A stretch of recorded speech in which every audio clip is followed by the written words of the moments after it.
Le réseau de transport de Longueuil prévient ses usagers que la ligne 90 à Brossard, qui fait le lien direct entre la station Chevrier et le centre-ville de Montréal, sera retirée avec l'arrivée du REM. Ce sera donc plus long se rendre dans la métropole pour certains usagers. Est-ce que vous êtes impacté? Oui, j'aime la 90, je la prends régulièrement. Ça rentre rapidement. OK. Puis, je vais boycotter le REM, je vais essayer.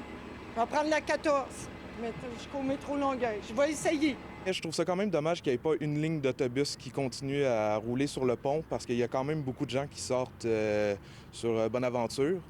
Fait que pour eux, je trouve ça triste un peu. Toutes les voies pour se rendre aussi, ils n'ont pas pensé à tout l'urbanisme autour.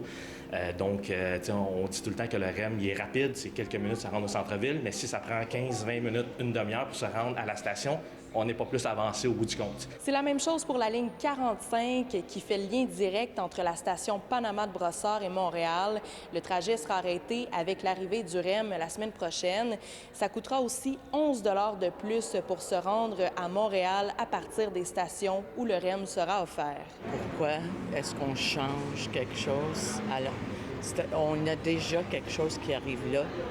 During rush hour, they would go straight downtown. And with the REM, there's no times where it goes straight downtown. It only comes here and then I have to take the REM, so it's 2 trips every time. So in some cases, it's a little bit worse for me. Le réseau de transport de Longueuil indique pour sa part que l'arrêt des lignes qui traversent le pont Samuel de Champlain pour se rendre à Montréal faisait partie de l'accord avec le REM. On n'a plus le droit de traverser le pont Champlain avec des autobus.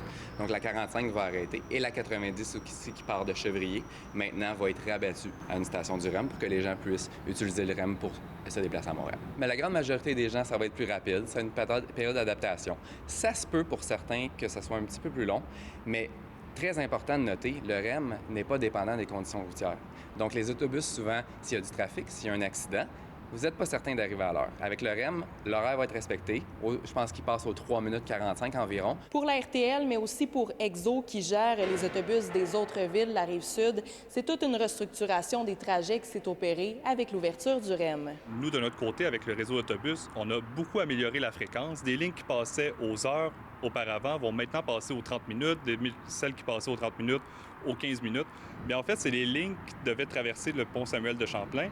Les kilomètres qui étaient investis là-dessus ont été réinvestis directement dans le service local. Donc, avec sensiblement le même nombre d'autobus, on peut offrir plus de départs, plus de fréquences directement dans le réseau local.